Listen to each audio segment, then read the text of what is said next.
Let me know whenever we're good. We're good? All right. All right. If you haven't yet, find a seat. We're going to get going.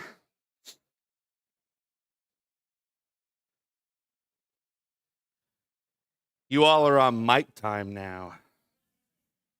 No, and everyone, and then people start, like, half of you get up and leave. I'm like, no, wait, we'll go back to Pastor Bush time, where I'm skipping whole chapters at a time. No, I'm kidding.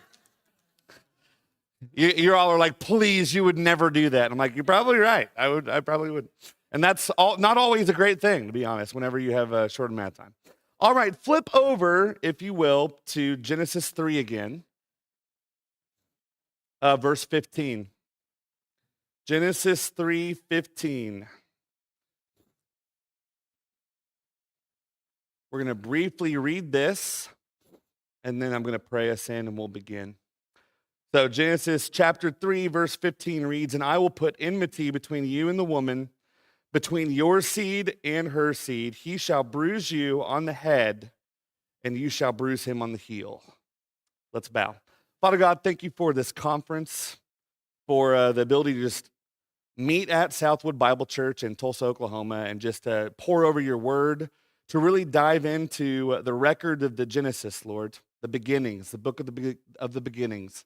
Lord, how you formed everything, created through the fall of man and the rest of the story. Lord, help us to really put ourselves in the shoes of the original recipients of this book so that we can garner more understanding. Thank you for your son.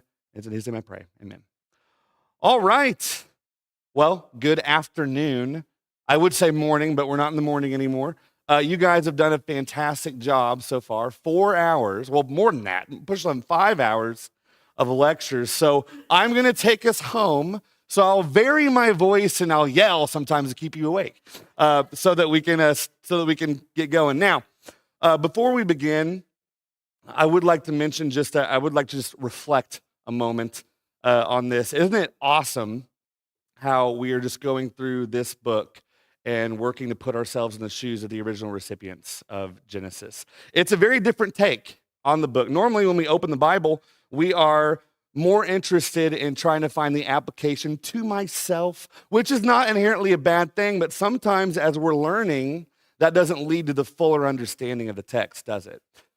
Putting ourselves in the shoes of the Hebrew people, the children in the wilderness in the year 1400 BC, has really shed some light on this. And I'll mention one of the things I was talking to Pastor Bush about, just in the preparation for this lesson that we're about to go through. I told him, I said, we were sitting back there in the conference room. I said, Pastor Bush, I got to tell you something. I got to say, from the time since I started coming to Southwood Bible, the first lesson that I taught, he asked me to go through 1 Timothy, and my gut reaction was, I need to go pull every commentary that I have and get everyone's perspective on everything, compile it all together and give it to you, and that would be my lesson. And the more time that I've spent at Southwood, the more I've recognized that I can just slide the Bible in front of me, look at the text, read through it and see what's there, and from there put together my own lesson. So you're not going to get someone else's lesson on Genesis 9:20 through 10:32. You're going to get my lesson. And it's going to be from slide 66 to 145. So we got a lot to cover. Now, I will say this, though, that when we click through these, a lot of them are just really quick slides meant to show you where we're moving through the text. So don't fear, okay? All right, so again, like we started the last session that I did last night, I would like for you to look at the plains of Moab while I read this section that I wrote. So again, I want you all to imagine that you're now a part of a generation of Israel that has come out of Egypt. You've left the shore of the Red Sea and have followed your leader Moses to a mountain where he met God there. You've been a witness to the giving of the law, observed the episodes of rebellion and idolatry with the golden calf, and have participated in the giving of materials to construct the house of God in the wilderness, the tabernacle. You've been traveling on a journey as you follow Moses to a land that your God, your deliverer, had promised to your forefather Abraham. And as you're approaching Kadesh Barnea, the edge of that promised land, to go into that land and conquer the people groups there, you're probably wondering, who are we going to encounter? Who is in this land that God has promised and given to Abraham? Who will we conquer? And most importantly, how will we accomplish this? And so as we move into this next section, I'll just go ahead and tell you it's going to be partly narrative, and we're going to do a genealogy. But hopefully by the time that we're done, you'll have a very fresh take on genealogies. And it's really easy as we're looking at the text from the American perspective, right? To just meet a genealogy and be like, that has nothing to do with me. I'm a descendant of the good old American boys, right? And move right on through it. But we can't do that with God's word whenever we're putting ourselves in the hermeneutical approach to Genesis, because we'll miss the entire point that it's there. And make no mistake, it's there for a reason. So this section is called From Catastrophe to Corruption. We've discussed the corruption aspect of it. And as I'm sure it's no shock to you, it just gets worse from here. So again, some perspective questions from the Hebrew perspective to help set the tone here. Who is this God that has delivered us from Egypt? Notice we're continually going back to that. Who is God and what has he done? And we're going to add a little bit to this. What has he promised? What are the other wondrous things and powerful things he's done? Where will this leader Moses take us from here? What will the future of my people look like? Where have my people come from that we would be redeemed in this way? And why do we matter to to God as a people? And so we're going to really focus in this section on these last 4 points here. So again, a proper biblical lens to Genesis. It's a record and a history of a people. These chapters are not poetry, they're historical narrative. The recipients of Genesis have been in a polytheistic system of Egypt for 4 centuries. These people need to know where they're going in order to get there. And there are some key themes and points that Moses is communicating. Now, let's see. Focusing on the big picture here. First and foremost, what we've been studying is Hebrew historical narrative. And the approach to studying biblical narrative is very different from the approach that you would take with, say, a Pauline epistle. Would you guys agree? We wouldn't go to historical narrative and be like, I need to learn how to be spiritual, right? We could maybe pick up on some nuances there, but in part, we're not going to go to the historical narrative and learn things like that. Dr. Brian D. Anderson writes that nearly 75% of God's revelatory word comes to us in narrative form. And if this is so, then preachers and teachers of Scripture need to learn how to understand and communicate biblical narratives more effectively. He goes on to say, additionally, a recent study, and I'll admit this study was done in 1998, so it's less than recent, but a recent study done in 1998 showed that only about 8% of sermons preached dealt with a narrative text. And that was over 20 years ago. So imagine what that figure is like today, right? Everyone's like, what does the Bible have to tell me about me? But we can't approach Genesis that way. The story of the Bible is not about us as much as it is about what God has done for us. And in this context, what God has done and promised and said towards Israel, the children in the wilderness. So narratives, and I want you to really listen close to me whenever I go over this next part. Narratives are meant to move the reader along through the content to inform upon main ideas and themes. If I were to ask you this, if you read through, and I know we're not going to, and you're like, oh my gosh, Mike, you wouldn't take us through 50 chapters of Genesis.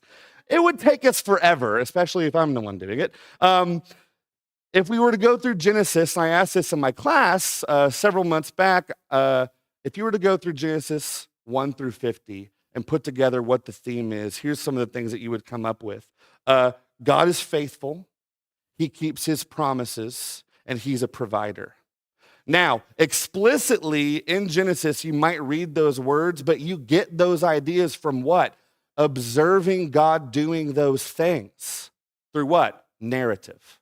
You see the way that God is operating towards a people, towards specific individuals, and that's teaching you something about who God is. Now, if you go to a Pauline epistle, he'll make these statements directly, and here's what he'll say. God is faithful. He's a provider. And do you know what Paul will do if you're following along in the Galatians study? He will cite narrative to make that point, right? So we got to make sure that we are studying this, looking at the big picture, and that's what we're going to do. We're not going to study the genealogy like you would a verse-by-verse epistle, because it's not one. So, regarding the big picture, right? What is the big picture? The writer is Moses. The recipients are the children of Israel in the wilderness. And here's the purpose. Who are they and where are they going? More specifically, where is God leading them and bringing them to? Hang on to that. It's going to be very important. So, we're going to move into two sections. These are my sections. Section number 1 is Genesis 9:20 through 29, and I've entitled it Noah's Sin and the Results. Can we agree on that? You're like, I haven't read it yet, so I don't know. Well, hang on with me. And then the second section is the more involved. It's the genealogy, the Toledot of Noah, and that's Genesis chapter 10, 1 through 32. And I will hopefully, by the time we're done, demonstrate that genealogies don't have to be boring. So, here's how this is going to fly. We're going to go through the first part, the narrative part, the story, verse by verse. I'm going to do some commentary on it, give some different perspectives, give you some conclusions to jump off into the genealogy with, because it's going to matter, because everything that's here in this context is going to support a main idea and biblical narrative. Totally just stole Dr. Anderson's book title there. That's his book title, by the way, The Big Idea and Biblical Narrative. It's a good book. You should read it. All right. Turn, if you would, to Genesis chapter 9, verse 20. Genesis chapter 9, verse 20. And by the way, I know that I might have an hour and a half. I'm just going to bring us on through. So we may, and you're like, oh my gosh, he's going to say this. We may finish a little early. I'm not sure though. And you're like, that's not true. We'll see. So Genesis chapter 9, verse 20 begins in this way. We're picking up with what Noah is doing. Then Noah began what? That was weak. Let's try it one more time. Then Noah began farming. And what does he choose to plant? He plants a vineyard. Now remember, this is important because everything that we're going to read here is here for a reason. There's a reason that he plants a vineyard, I'm sure, but more importantly, what are the results of his planting of the vineyard? And so we read on into verse 21, he drank of the wine. Now wait, there's a jump. Because a moment ago, he's planted grapes, and now he's got wine. So there's a little bit of a time gap here, right? And I want to camp for a moment on this word wine and his drinking of it, because there's been some speculation that, well, he was just squeezing some grapes and making some Welch's grape juice, right? And here's the thing is, if you did the word study on wine, specifically with the definite article there, with the article the in front of it, and you looked up the occurrences of that in the Old Testament, it generally refers to wine, fermented drink, wine skins, things of the sort. And so we've got to ask the question, okay, Noah, after coming off of the ark with all of the history that he's had, which is going to land us about 600 years that he's been alive at this point in time, has he encountered grapes and wine? And I'm going to go ahead and land on probably. Because, and you're like, Mike, why are you waxing on this? Because later we're going to talk about, well, did he know if he would get drunk or not?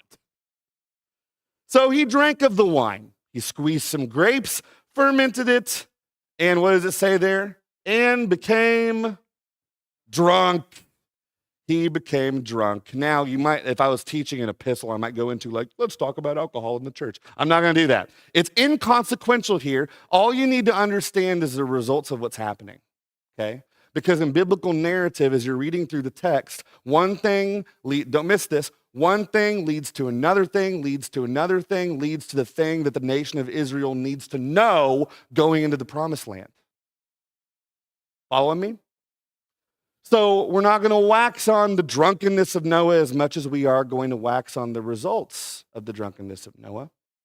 And so what are the results of the drunkenness of Noah? Read it with me. And uncovered himself inside his tent. Oh man, Noah, what are you doing, man? So So he's drunk here, and by the way, I'm going to read this. We're going to read in the context. We've done a really good job so far of reading this and taking it at face value, right? The proper hermeneutical approach. And we're going to read it as he uncovered himself inside his tent. Now, the nakedness of his father in this next verse here, okay? We'll get to that in a moment. But the nakedness of his father is going to piggyback off of verse 21. So he drank of the wine, he became drunk, and notice that it's saying he did this and he uncovered himself. Those pronouns, who are those referring to? Noah, right? That's important, okay? Now, verse 22. A big Ham. No, it just says Ham. That's his name, not a big Ham. Ham, the father of Canaan. Now, I want you to notice this. We're good Bible exegetes, aren't we? Does the Bible include things that are inconsequential to the context? I wouldn't say so, especially since this is a text running up to a genealogy that's going to include his name several more times. Canaan. You need to remember that name. So Ham, the father of Canaan, this is not inconsequential. It's not just there for no reason that there's an insertion of the father of Canaan to Ham. Follow me? Now, we talked a little bit about who Ham, Japheth, and Shem are in the previous class, right? But now we're going to move into the genealogical structure of their family tree. So we learn that Ham is the father of Canaan, and what does Ham do? He sees the nakedness of his father. Because where is Noah right now? Chilling naked in his tent. Because he's drunk. Now, a brief word on the nakedness of his father. And like, whoa, where are you taking us, Mike? In this lesson, we don't want to talk about a naked Noah. Well, we're going to for just a moment. The nakedness of Noah.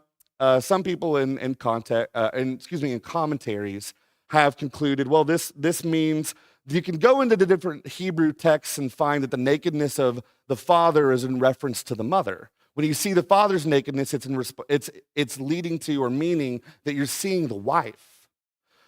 And that's interesting, and I would say that in other contexts that I would probably conclude that, but I'm really hung up here on the fact that all of this is leading up to and based off of the actions of who? Noah. So as we're reading this at plain face value, right, Noah's the one who decided to take up farming for some reason, right? Probably I love that the first thing he does is plants a vineyard. It's like he didn't grow food for himself. He's like, we got to get the drink. He drank the wine, became drunk. It's all him doing this. And then it's the nakedness of his father. I think that contextually we can conclude that that's Noah. He's still in the tent, right? From the previous verses. And notice this, and Ham told his two brothers outside. Now we're going to introduce those characters here in just a moment. Notice I use the word characters because we're reading narrative. I think that it reads better to read it that way.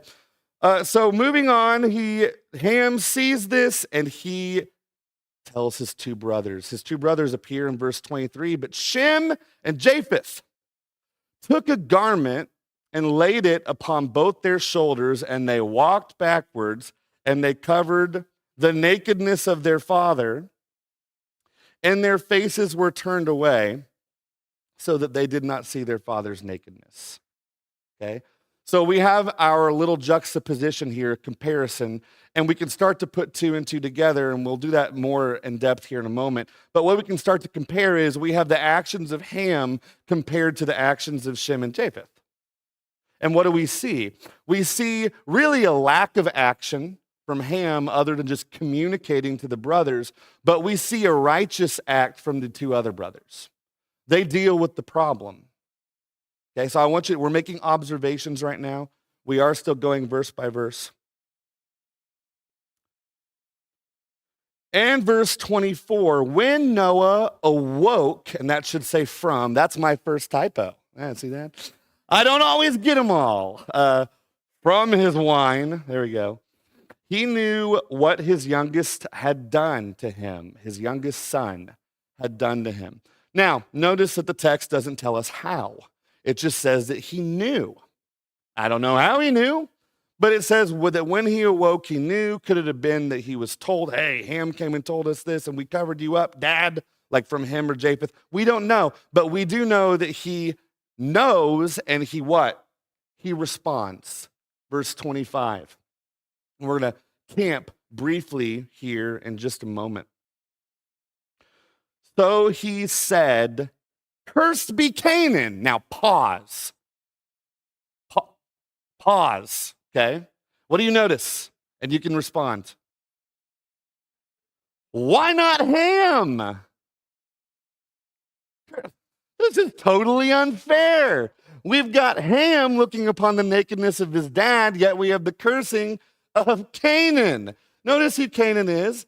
Canaan is the son of Ham. Okay? So he said, "Cursed be Canaan, a servant of servants he shall be to his brothers." Interesting. Now, some speculation on this, okay? One of the things, well, not really speculation, let's give some concrete facts here. In the text, we are told that God does not punish the sins of the father upon the children. Correct?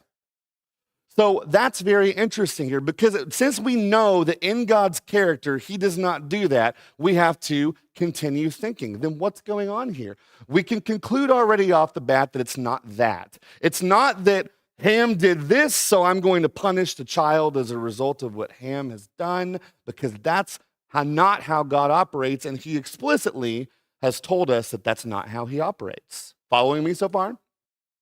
So on a multiple choice test, we would mark that through, right, with a strike through line, and we would move on, and we're continuing to think. So what could it be?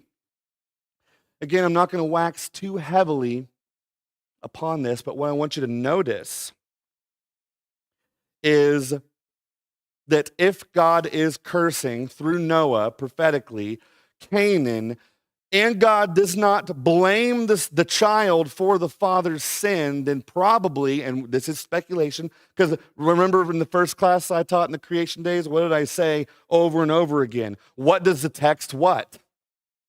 Say. And we can see what it says, but we can also observe what it doesn't say. And what it doesn't say here is really a blatant why. So we're going to speculate just a little bit. And so I would say this.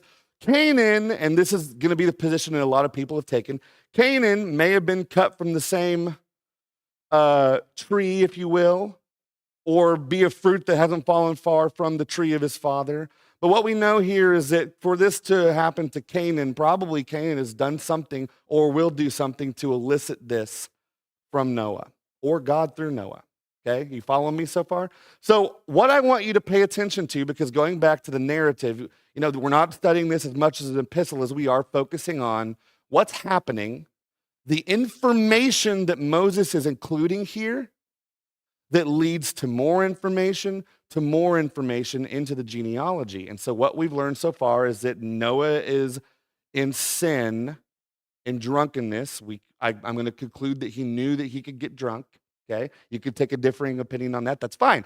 But what we know is that Noah does something, and that creates the opportunity for the sinfulness of Ham. And what we also know is that creates a curse on Canaan. You follow me? There's more. Noah also says, "Blessed be the Lord, the God of" who? Ham. It doesn't say that. It says Shem. Now, if you were paying attention in the other lectures, you'll start to put together that Shem is an important character in Hebrew narrative, because this is going to be a part of the genealogy of the seed that was promised in Genesis 3:15 that we read before we began the lecture. And so Noah says, "Blessed be the Lord, the God of Shem," and notice this, "and let Canaan be his servant." I'm going to show you a map in a little bit. And on that map, you'll notice that the descendants of Ham settle in Africa.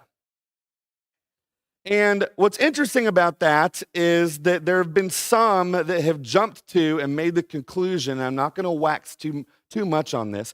There have been some that have taken the position on this text that this is grounds for the enslavement of the African people. Because Ham's descendants arrived there, they settle there, and because there's a curse on Canaan, and Canaan is his servant, a slave of slaves, it's grounds for, hey, that's what God says. Now, there have been some debate on that, but really I don't think that that holds much water, and I'll just leave you with this, and we can discuss on Sunday in the Q&A, but simply put, does that fit the context of what's happening here? I don't think so at all. I don't think that that's any part of what's happening or the intent of this text. Here again, in the narrative, I want for you to understand that the important part is that there is a curse on Canaan.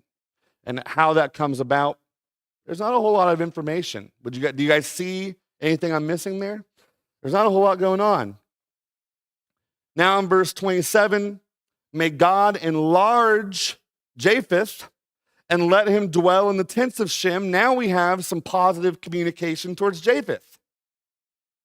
And let Canaan be his servant. So again, Canaan's just getting the short end of the stick here. We're not sure what he's done though. But what we've concluded so far is that Shem and Japheth have both received positive communication from their father, and Ham has somehow avoided, but Canaan has not. A curse pronounced by Noah. Everyone following me? Not too bad, right? Verse 28, if you're following along in the text, Noah lived 350 years after the flood. Commentators have put this together, and if you can do math, that he's about 950 years old at this time, 600 years old approximately whenever he enters the ark. And so Noah's an old guy. What I find fascinating, and part of what was mentioned previously, is that Noah was building this thing at 600 years old. That's wild to me. He's like up there strewing things and putting lumber together, and he probably looks a lot better than you and I do, right? At 600. I had to stretch to put my shoes on this morning to come here. So I don't know what's going on there. But Noah lived 350 years after the flood. So all the days of Noah were 950 years. There's your simple math. It's what God says. And he died. And if you're wondering about the word death there, Dr. Luther has waxed on that eloquently in his lessons. So, coming down to land on this a little bit. Notice the slide. How does Genesis 9:20 through 10:32 fit into the big picture of Noah's sin? Some conclusions and observations. Noah's sin led to the sin of Ham. Following me? This is the big idea, folks.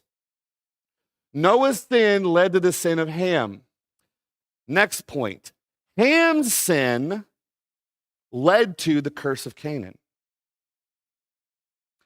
Ham's sin led to the curse of Canaan.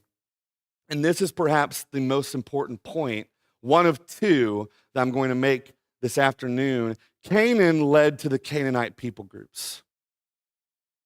That's going to lead us right into the genealogy. Everyone good so far? Moving. I've got heads nodding. Good. We're moving along. So that was one of two sections. This is the more lengthy of the sections we're about to get in. I do have a joke hidden in here, so it's not going to be as dry.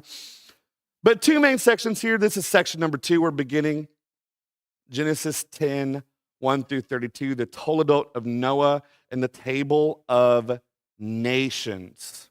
Now, I'm going to go back to this slide for one more moment while I speak. Remember, Noah's sin led to the sin of Ham. Ham's sin led to the curse of Canaan. Canaan led to the Canaanite people groups. And all of that information, one more time, all of that information is going to relate to the information we're about to get into. Okay? So we're going to put the glasses on and we're going to look at chapter 10 through this lens, and it's going to make total sense. And you're never going to read genealogies the same way, because I'll tell you what, I'm never going to read genealogies the same way after I studied this. It blew my mind. Okay? So here we are.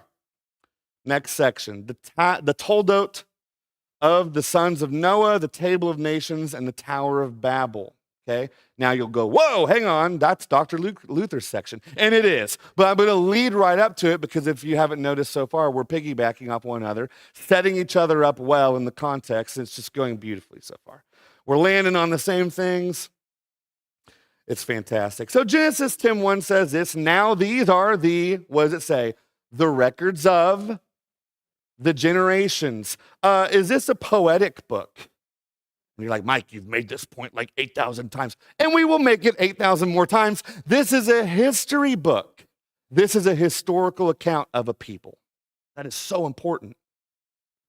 These are the records of the generations of Shem, Ham, and Japheth, the sons of Noah, and the sons born to them after the flood. Now Moses is giving them information about the nations after the flood. And one of the things I want to draw your attention to immediately is, if I'm reading this in the original context, the person, the recipient in the wilderness as a child of Israel, what I'm probably going to be wondering is, how are things going since the flood? And so far, a really great guy, the only guy that God chooses to go into the ark, drinks a bunch of wine, gets drunk, and is naked. Not going so well, right? After the flood. So an interesting point on that, though, is, I want to bring your attention to this, is these people were not ignorant to the fact that there is a promised seed. So perhaps they're thinking, is Noah the one? Tell us about his children. Is he the guy? And we learn very quickly that Noah is not the guy. Neither is Ham, nor is Canaan. Things are starting to move again towards corruption. God just, as we learned in the last hour with Pastor Bush, God just judged the entirety of the earth for corruption, and we are moving right back in that direction. What does that teach you about anthropology? Mankind sucks. We suck.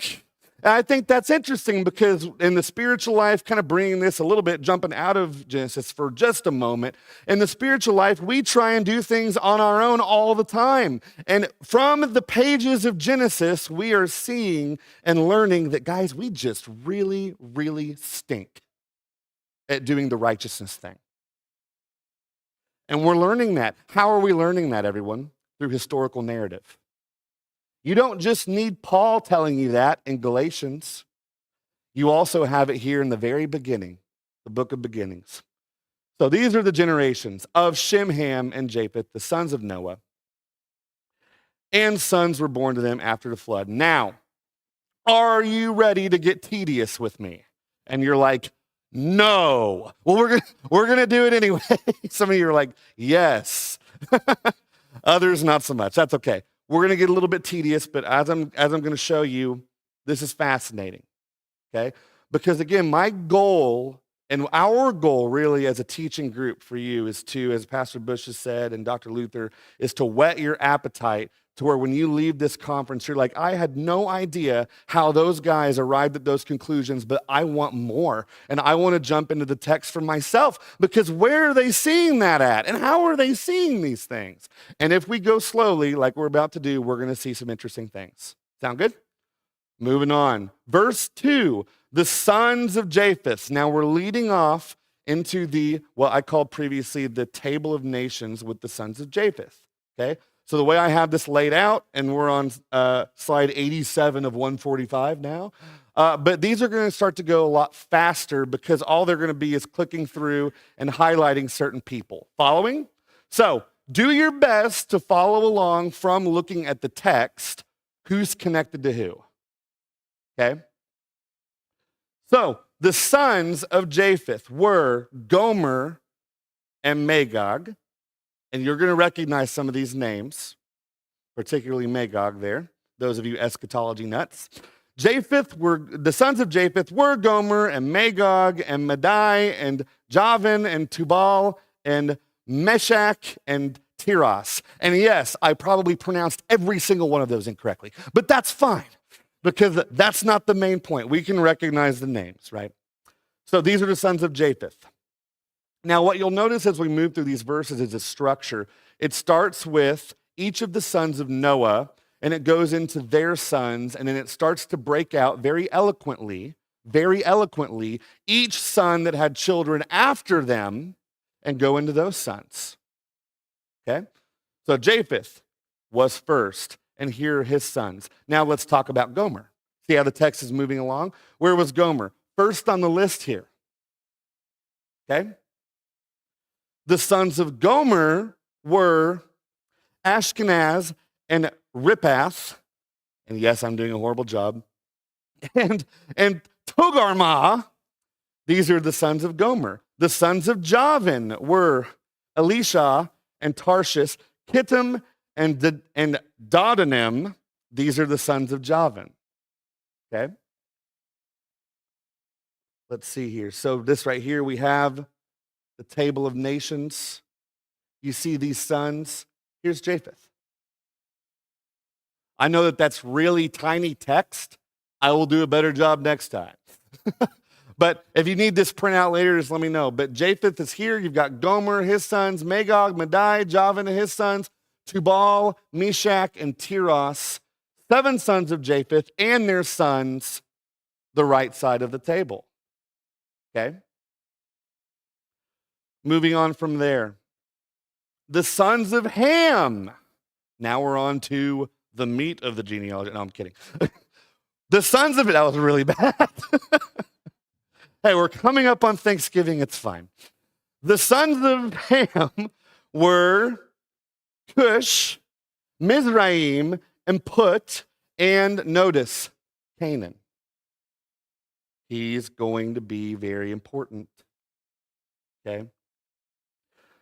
Now we're moving into the first of his sons, the first of Ham's sons. The sons of Cush were Seba, Hivala, Seba, Hivala, Sabta, Rama, and Sabtaka. Well, we're pretty good. Like, there's going to be some Hebraist out there. It's going to be like, oh, it was all wrong. I'm like, that's fine. I'm an American. It's fine. All right. Moving on to Rama. Here were his sons, Sheba and Dedan. I want to draw your attention to one thing so far here, too. Have you noticed that we haven't seen any occurrence of the term daughters so far? Genealogical structures, for the most part, are going to follow from the father to the father to the father. And what's interesting about that, as you go to the Gospels, specifically Matthew, you will find that we start to include women in the genealogy of Christ. But that's not what we see here. So I just wanted to, pique your interest a little bit and draw your attention to that. So we're talking about the men here. Now, Cush became the father of, who does that say? Nimrod. Now, I'm going to ask you a quick question, okay? What a name. You Nimrod, right? Yikes. It's like, could you imagine growing up and being like, thanks, Mom and Dad, for naming me Nimrod? No. All right, so what's interesting here is we have Nimrod. Now, what do we know about Nimrod? Who was Nimrod? Related to the Tower of Babel, king of Babylon, right? And notice what it says here. He became a mighty one on the earth. Notice that the genealogy immediately just gets interrupted, right? We're moving through the structure of this genealogy, and then we hit the name Nimrod, and what does Moses choose to do? Give more information on who Nimrod is. Why? Because everything that Moses is including here is for a purpose. Because if you stay tuned, tomorrow you're going to know exactly who Nimrod is, because he's going to do some stuff. And so Moses is setting them up here. As you're reading through the text, you're seeing, okay, who is this guy? Because this is a big, big part of their history. So let's read and continue. He became a mighty one on the earth. He was a mighty hunter, interesting, before the Lord. Therefore it is said, I find this comical, like Nimrod, a mighty hunter before the Lord. Of course, it just repeats itself there. But that's who he is. The beginning of his, notice this, the beginning of his kingdom, was, what does it say? I'm like pointing all the way up here. What's happening? Babel. We're going to get into that tomorrow, a little bit today, but trying to set Dr. Luther up well. All right, so we've got him. The beginning of his kingdom was Babel, and Erech, and Akkad, and Kalna in the land of Shinar. These are cities, and the predominant one is Babel, where you get Babylon, right? So we have Nimrod here. Now, I'm going to take a brief moment, and I'm going to relate this even more in a study I've done. And we're going to go a little bit, and I don't want all of you to go, he's going outside the text. a little bit because I think that some information historically will help us to understand the coming parts of Genesis. Okay, so let's talk about ancient Babylon for a moment. So we've got Nimrod here. Nimrod became, and this is fascinating to me, as I read through this, I want you to focus on one question, and here's the question I have for you. Why does God call Abraham and bring out of Ur a new nation? You notice that? Why didn't God just, I don't know, go up there and be like, hey, you guys who already exist from the table of nations, come on down. You're my chosen people. He doesn't do that. Interesting. He calls one man and says, what? I will what? Make you a nation. Two reasons, I think, for that. The first one is that God, from the beginning, as we have labored to teach you, is the one being the provider and the sustainer and the maker since the beginning of page 1. So when we're talking about making of nations, I think God demonstrates very, very clearly here that it is the God of Israel that's going to make Israel come about. He is the maker, the creator from the beginning. Everyone following? That's point number 1. Point number 2 we're going to get into here. There is something that's going on with the nations from the Tower of Babel that is not godly. We have moved very quickly in the previous chapters from mankind being pure into corruption, doing what was right in their own eyes, to the point that God says, I will not strive for man. I'm bringing judgment. And we see from the very beginning here that we move right back in that direction. And Dr. Luther will get into that more tomorrow. Into the corruption here. And that corruption was really central to all of these people groups at the Tower of Babel who all spoke the same language. And they weren't doing anything good with that. And from that centralized, corrupt epicenter, I'm going to use the word epicenter, we see the permeation into all the nations of a paganistic ideology coming out of ancient Babylon. So let me read a few things to you here. Babylon is used throughout the Bible to refer to one of the major cities that was established in the land of Shinar. Where did we see that at? We saw that right here in Genesis chapter 10 and verse 10. See that with me? The land of Shinar, okay? The founding of this city, Dr. Luther will cover tomorrow in Genesis 11, 1 through 6. That means you have to come back. No, I'm kidding. I do want you to come back, though. I will be here, so. I'm not sure I have a choice, but no, I'm joking. I'm joking.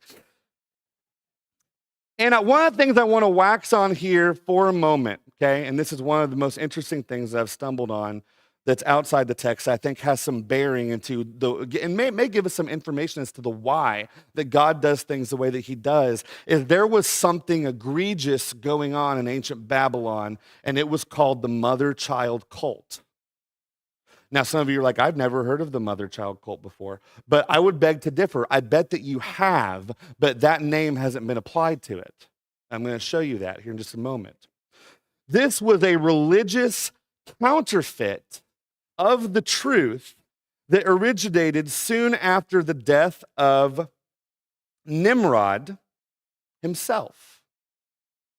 His wife, Semiramis, who had to find a way to maintain her position being kingless in Babylon,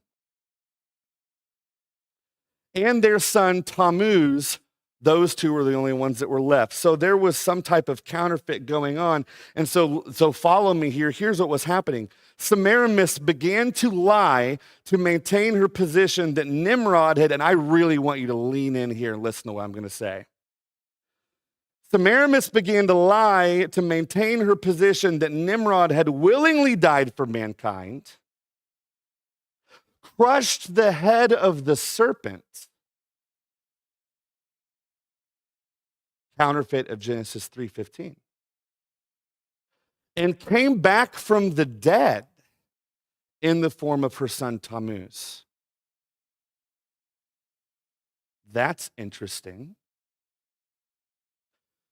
So she lies. And let me tell you where this leads to. Historically, it leads to a widely recognized depiction of a woman holding a baby in her arms who is recognized to equal as his father.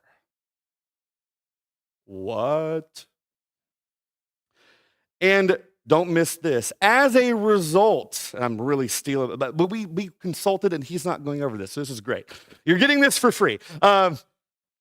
As a result of the dispersion of the people groups from the Tower of Babel incident, which we will learn more about tomorrow, this occultic worship can be traced and has been traced into many other nations and people groups.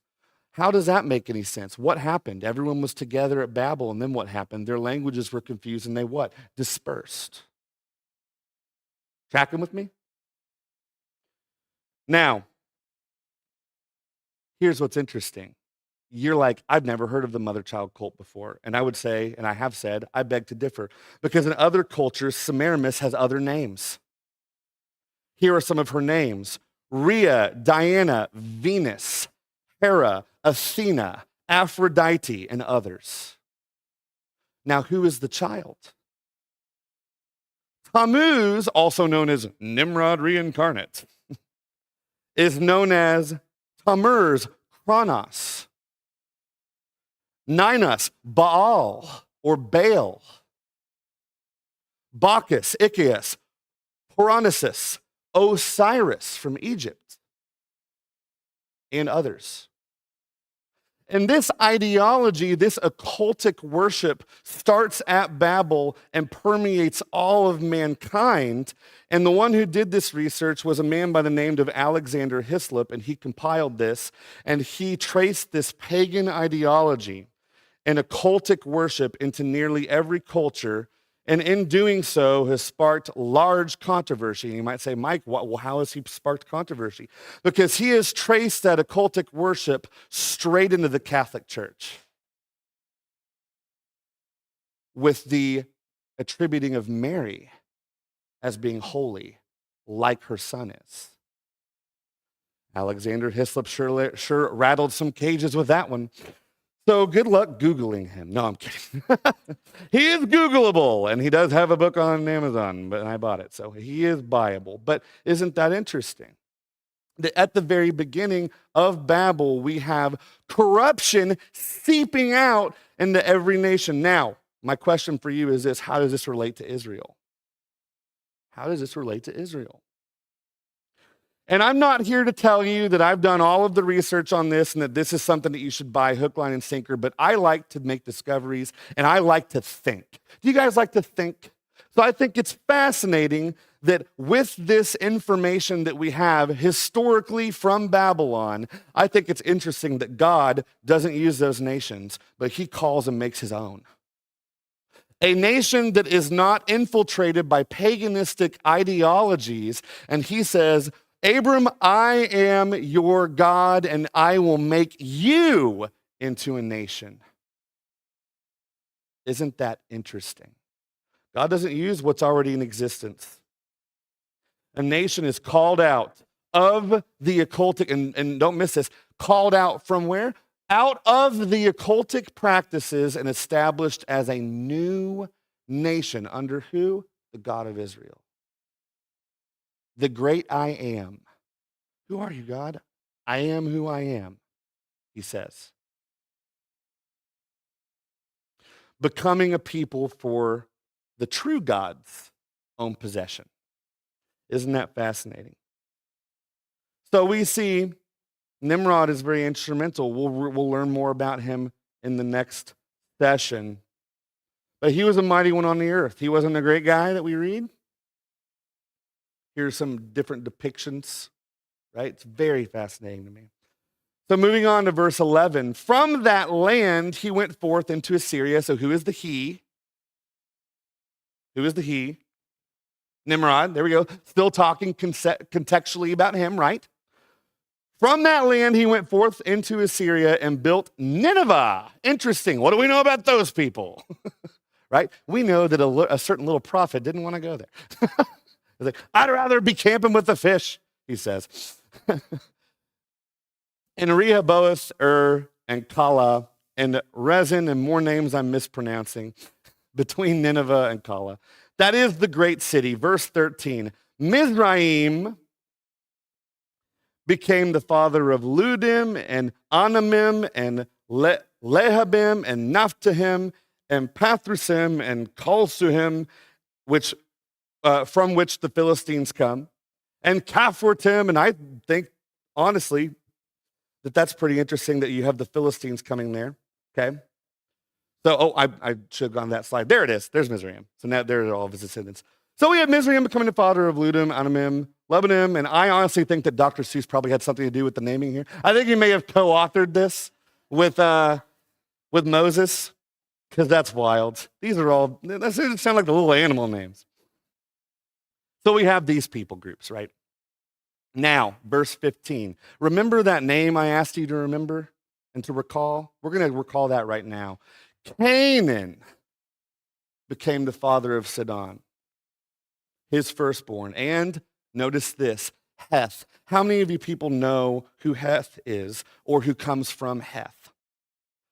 Later on, literally some people raise their hand. Fantastic. Heth is interesting because in the later Bible narratives, you'll read about a young king or a boy who will become king of Israel. And he is standing before a great giant, and he stands there with a sling and a stone in confidence that he can take out that giant. And when we teach about faith, one of the things here at Southwood Bible that we teach is that faith has nothing to do with hopefulness. It has nothing to do with possibility. It has everything to do with facts. And that young man's name is David, and he points at that giant and he says, "You will die, and I have 4 more stones for your brothers." And the reason that he says that is because he knew that that land that those Philistines were in, and that those giants that were with them were in. Heth. That's where Goliath's from. Heth was in Israel's land. And he kills that giant and says, "This very day we will have victory over you, and I'm going to cut off your head." And he wasn't hoping to do that. He knew it would come to pass because he knew that God had already given them that land. That's where his faith came from. Cold, hard facts. And I'm bouncing around my slide now as I'm smashing the pulpit. And so Heth is very interesting because we read later that that's where Goliath and the giants have come from. And notice this. Who is that? Who are the people of Heth, those individuals that you see Israel struggling with later? They're from who? They're from Canaan. They're Canaanite. How is that important? Why is that important, Mike? It's important because Israel, as you read in Joshua, never fully drove out the people who God instructed them to drive out from the land. And because they didn't do that, they're going to deal with those people for a long time. So, we're seeing here in the pages of Genesis, in chapter 10, verses 15 through 20, where these verses directly show you a tie to future narrative that you will read. Isn't it wonderful and incredible how the story of the Bible is just knit together? All of this stuff matters. Yet if we would encounter Genesis chapter 10, we would see, these are the sons of Noah and their sons. And we'd be like, where's Genesis 11? And we would just skip right through that, right? But we learn so much when we slow down and read the genealogies and garner information from them, but not just for us, but what it would have meant to Israel too. And so Canaan became the father of Sidon and his firstborn Heth, and the Jebusite and the Amorite and the Girgashite and the Hivite and the Arkite, sounding pretty Dr. Seussy to me, and the Sinite and the Arvadite and the Zemarite and the Hamathite. And afterward, the families of the Canaanite were spread abroad. The territory of the Canaanite extended from Sidon. Now we notice that Moses is making an interruption here. And what is he doing? He is giving more what? Geographic information. Pause for just a moment. Why is he doing that? Why is he doing that? He's giving more information because of where they're going. Geographic region. Interesting. The territory of the Canaanite extended from Sidon as you go toward Gerar and as far as Gaza. Notice that. As you go toward Sodom and Gomorrah and Admah and Zeboim, and as far as Lasha, these are the sons of Ham, according to their families, according to their languages. And notice this, by their what? By their lands. Now, to a people who have just moved from the Red Sea towards Kadesh Barnea, who are on the edge of the promised land, where are they at? They're right on the edge of Canaan, about to go into that land. Moses is including this information for them because of what they are about to do. And really, as we'll learn later, if you continue reading through the Bible narrative, it's not really what they do. It's what God was going to do for them if they were to go in that land. Conquer for them. I will go before you, says my God, and I will conquer these people. And then if you want to read something really fascinating, go over to Hebrews and read about the Kadesh Barnea incident in depth. But we see that that's very interesting. Canaan is right here, and all of those ites that I just read, here's a blown up view of it. They're all right there in the land of Canaan.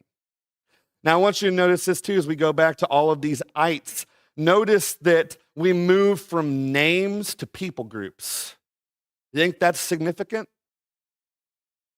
It's not just the sons that Moses is calling attention to, it's the entire people groups. Why? Those are the individuals they're going to encounter. These are the sons of Ham, more specifically, Canaan. All right, there he is, moving right along. So there, look at all those names. Good grief. Imagine feeding all those boys. Yikes. We used to empty the fridge all the time at my house. I don't know what their grocery bill would be. It'd be quite a lot. All right. Also to Shem, verse 21, the father of all the children of Eber. Now, what's interesting is as you move along here, you notice that it breaks the genealogical structure once again. We no longer have also to Shem. You guys remember the structure, right? It was Shem, and it moves to the next son, right? And then his son, and it goes on down the list. But what we see here is we see also to Shem, and then a comma or an insertion here, describing the father of the children, and notice this, plural, the children of Eber. And then Eber is listed at the end. And Shelah is his dad. So my question for you is, why is Shem tied to Eber in the first sentence that Shem is introduced in the genealogy? Perhaps it's because Eber is a significant person. Are you following the context clues with me? Eber is mentioned in the first line before he appears in a record, breaking the pattern of the genealogical record. Why? How is this significant? We'll touch on that in just a moment. The sons of Shem were Elam, Asher, Arpachshad. I like that name. I'm going to name my next dog or child that. And Lud and Aram. The sons of Aram were Uz and Ahol and Gether and Mash, or Mash. Mash is a good one too. I could name a border collie Mash. Arpachshad again became the father of Shelah, and then we already touched on the Shelah became the father of Eber, and Eber was mentioned all the way up at the beginning. Remember this previous slide. Why is that? Avert your attention to the screen. Shem is the father of Arpachshad, who is the father of Shelah, who is the father of Eber, who is mentioned with Shem's name. And look who Eber eventually fathers. These sons, and then Terah, and then Abram. We have the tie, folks. As we're tracing the seed through the Bible, we see that Eber is a very significant person. And we notice that the genealogy, Moses writes it in such a way that the children of Israel in the wilderness, about to go into the land, looking at the people groups that they would encounter, would see these names, see Eber, and be like, that person seems significant. And to Israel, you bet he's significant. Because Eber leads directly to their patriarch. Shem to Eber to Abram. There you have it. So we go into Eber now. 2 sons were born to Eber. The name of one was Peleg, for in his days the earth was divided, and his brother's name was Joktan, and Joktan became the father of these guys, who I'm not going to list. All we need to know is all of these were the sons of Joktan. Again, another very full fridge there. Now their settlement extended from Mesha as you go towards Safar, the hill country of the east. Notice again how he is giving geographic information here.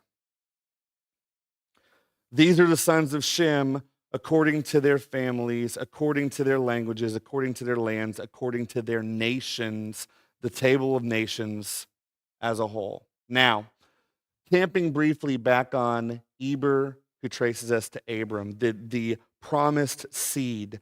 The question in the forefront of the children of Israel's mind is, whose line will the promised seed emerge from? This is Noah's prophecy. Hebrew perspective is the coming Messiah, the promised seed. And I think that Dr. Luther did a fantastic job earlier this morning on teaching on the promised seed. He explained that it is reasonable to believe that Eve believed she was the woman that would bear that seed. And we learn very quickly that she does not. Because Cain wasn't a good guy. Did some pretty bad stuff there. But because of that, it's also something that we can conclude that these people were looking for him throughout the history of themselves. There was always a looking forward to the seed, the one that would crush the serpent's head, not like Nimrod lied and said that he did, or his wife rather, but the one that would actually crush the serpent's head. And through progressive revelation, we know him as the coming King, Jesus Christ, the coming Messiah. And also something else we know him as too with progressive revelation, the Lion of Judah, the Son of David, Son of Mary. And we know that we're seeing here that genealogies play a big role in our theology. How our Messiah, we read through Genesis chapter 10, and you can conclude very quickly that this doesn't have anything to do with me, but this is the line that brought you, the one that saved you from your sin. I think it's pretty important to recognize where he comes from. It was very important to Israel, I can tell you that much. So, these were all the families of Noah, table of nations. So, in conclusion, again, 75% of the Bible is narrative. It's mostly historical. 8% of sermons in 1998 were preached on narrative text. We're trying to do a better job of that this weekend. And we've learned how to navigate and study genealogies and historical records and garner information that's not just important to the original recipients, though it was, but that's just as important to us. We have traced the promised seed, second typo, that's supposed to have a D there. The promised seed. The promised seed further through history to Shem, and then to Eber, and then later to Abram, as we'll go into in the next session. We have seen how the Toledot, most importantly, of the sons of Noah informs the children of Israel greatly for their taking of the promised land of Canaan by means of the Joshua conquest. Very, very interesting, isn't it? So, in conclusion, I want you all to imagine again that you're now part of a generation of Israel that has come out of Egypt and you've left the shore of the Red Sea and have followed your leader Moses to a mountain where he met God there. You've all been witness to the giving of the law, observed the episodes of rebellion and the idolatry of the golden calf, and have participated in the giving of materials to construct the house of God in the wilderness, the tabernacle. You've been traveling on a journey as you follow Moses to a land that God, your deliverer, has promised to your forefather Abraham, and it's yours too. And as you're approaching Kadesh Barnea on the edge of that land, to go into that land and conquer the people groups who are there, you now know who you will encounter there. Who is in that land that God gave Abraham? And that you, and notice this, that you will accomplish it with your God's help. Let's pray.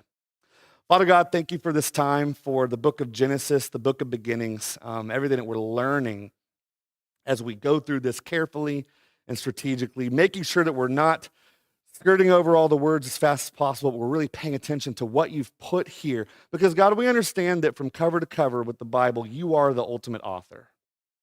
40 plus people were your pens that you use, but you are the author of your word that we read today. And Lord, we also recognize in our learning that we're reading a history of not just a people, your people.